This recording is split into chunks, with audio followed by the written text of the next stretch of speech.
سالوں پہلے کی بات ہے کہ چندن پور نام کے ایک گاؤں میں ایک بہت ہی امیر سیٹھ رہتا تھا۔ اس کا نام تھا سیٹھ حشمت۔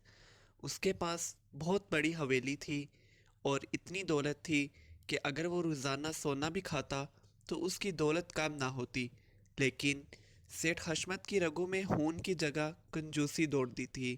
وہ اتنا کنجوس تھا کہ وہ خود پہ بھی خرچ کرنے سے ڈرتا تھا۔ جب اس کی شادی ہوئی تو اس کی بیوی زینب ایک کھاتے پیتے اور کھلے دل والے گھرانے کی بیٹی تھی۔ جب وہ بیاہ کر اس حویلی میں آئی تو اسے لگا وہ کسی شہزادی کی طرح رہے گی، لیکن اس کے خواب پہلے ہی ہفتے چکنا چور ہو گئے۔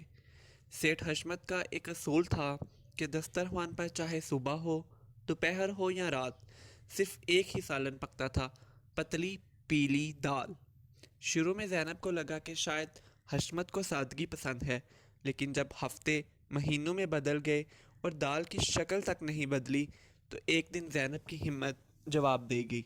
ایک دن زینب سیٹھ حشمت سے کہنے لگی، حشمت صاحب، آج تو جمعہ ہے، اللہ نے آپ کو اتنا مال دیا ہے، کبھی تو بازار سے تھوڑا گوشت یا کوئی سبزی لے آیا کریں۔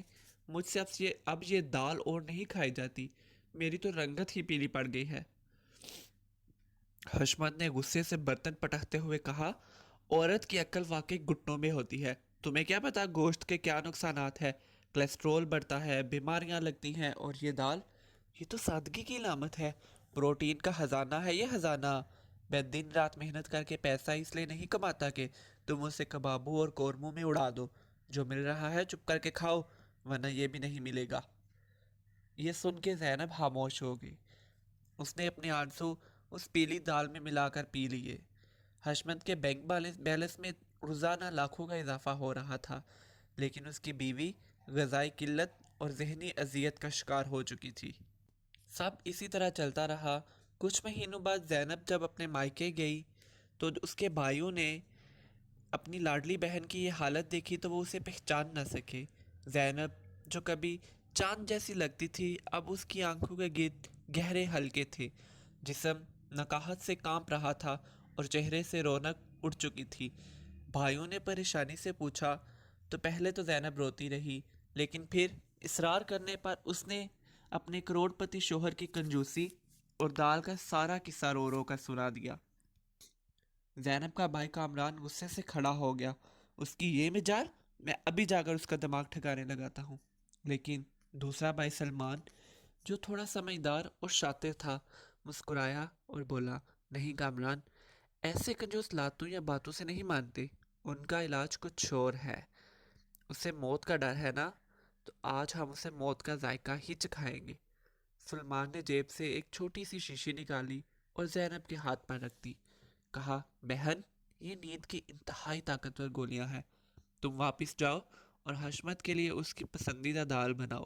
یہ گولی اس دال میں ملا دینا، باقی کا کام ہم دونوں بھائیوں پر چھوڑ دو۔ ہم آج اس کنجوس کا وہ علاج کریں گے جو ساری زندگی یاد رکھے گا۔ زینب وہ دوا لے کر حویلی آ گئی اور کچن میں جا کر اس نے حشمت کی پسندیدہ پیلی دال بنائی اور اس میں وہ نیند کی گولی ملا دی۔ رات کو جب حشمت دسترخوان پر آیا تو دال دیکھ کر اس کی باچھیں کھل گئی۔ اس نے 2 روٹیاں کھائی اور ڈکار مار کر اپنے نرم بستر پر لیٹ گیا۔ گولی اپنا کام دکھا چکی تھی۔ چند ہی منٹوں میں حشمت ایسی گہری نیند سو گیا جو موت سے کم نہ تھی۔ رات کے پچھلے پہر حویلی کا پچھلا دروازہ کھلا۔ کامران اور سلمان دبے قدموں اندر داخل ہوئے۔ انہوں نے سب سے پہلے سوتے ہوئے حشمت کے وہ ریشمی کپڑے اتارے اور اسے ایک سفید کھردرے کفن میں مضبوطی سے لپیٹ دیا۔ حشمت کو ذرا بھی ہوش نہیں تھا۔ پھر وہ اسے اٹھا کر حویلی کے سب سے پرانے، تاریک اور ٹھنڈے تہخانے میں لے گئے۔ اس تہخانے میں گھپ اندھیرا تھا اور مٹی کی عجیب سی بو آ رہی تھی، بالکل کسی قبر کی طرح۔ بھائیوں نے حشمت کو ٹھنڈی زمین پر لٹایا، پورے کمرے میں کافور کی خوشبو چھڑکی تاکہ موت کا احساس مکمل ہو، اور خود ہیبت ناک لبادے پہن کر، چہروں پر کالے کپڑے باندھ کر اس کے ہوش میں آنے کا انتظار کرنے لگے۔ کچھ گھنٹوں بعد حشمت کے دماغ کی تاریکی چھٹنے لگی۔ اس نے دھیرے دھیرے آنکھیں کھولی۔ ہر طرف گپ اندھیرا، بے تحاشا ٹھنڈ اور جسم پر کوئی کھردرا سا کپڑا۔ اس نے اٹھنے کی کوشش کی تو اس کے ہاتھ پاؤں بندھے ہوئے تھے۔ اس کی ناک میں کافور کی تیز بو ٹکرائی۔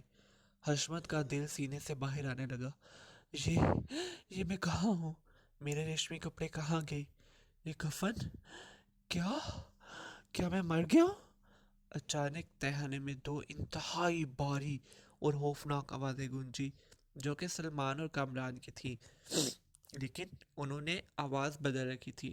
من ربکا، تیرا رب کون ہے؟ حشمت کی تو پینٹ گیلی ہوگی۔ وہ روتے ہوئے اور کانپتے ہوئے بولا، ربی اللہ، ربی اللہ، میرا رب اللہ ہے۔ دوسری گرجدار آواز آئی، ما دینکا، تیرا دین کیا ہے؟ حشمت ہچکیاں لیتے ہوئے چلایا، دین الاسلام، میرا دین اسلام ہے۔ تیسری بار پوچھا گیا، اس شخص کے بارے میں کیا کہتا ہے جو تم میں بھیجا گیا؟ حشمت نے روتے ہوئے جلدی جلدی جواب دیا، محمد صلی اللہ علیہ وآلہ وسلم۔ بھائیوں نے دیکھا یہ تو سارے جواب ٹھیک دے رہا ہے۔ سلمان نے اپنی آواز کو مزید خوفناک بنایا اور ایک چوتھا غیر متوقع سوال داغا، یہ تو بتا، دنیا میں کھانا کیا کھاتا تھا؟ حشمت حیران ہوا۔ اس نے سوچا شاید فرشتوں کو بھی دال پسند ہے۔ وہ فخر اور خوف کے ملے جلے انداز میں بولا، حضور، میں تو ساری زندگی سادگی سے رہا، میں نے تو دال کے علاوہ کبھی کوئی چیز چکھی ہی نہیں۔ یہ سننا تھا کہ سلمان نے زور سے زمین پر ڈنڈا مارا اور گرج کر بولا، اوے بخیل انسان، اللہ نے قرآن میں فرمایا ہے، ہمارے عطا کردہ پاکیزہ رزق میں سے خوب جی بھر کر کھاؤ پیو۔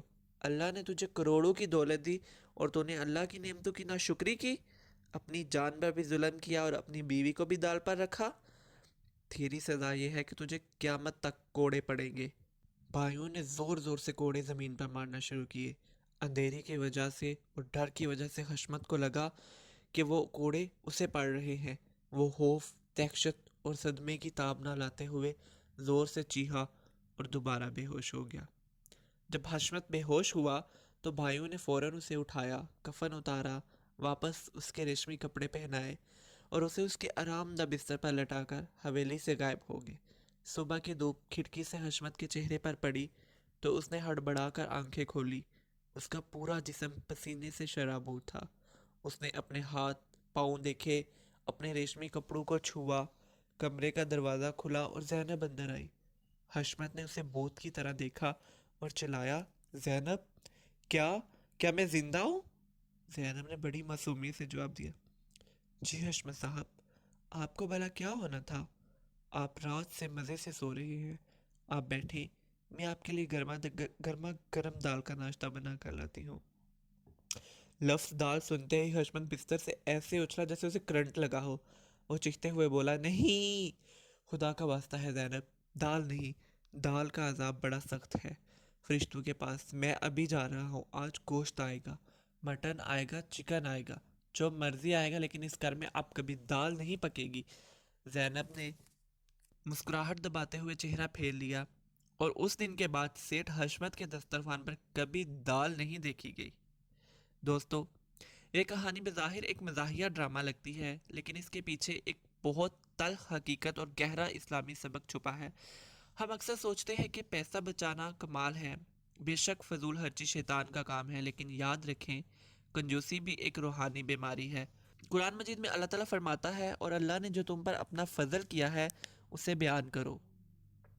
حدیث کا مفہوم ہے کہ اللہ کو یہ بات پسند ہے کہ اس نے اپنے بندے کو جو نعمت دی ہے اس کا اثر اس بندے کے لباس، اس کے دسترخوان اور اس کے گھر والوں پر نظر آئے۔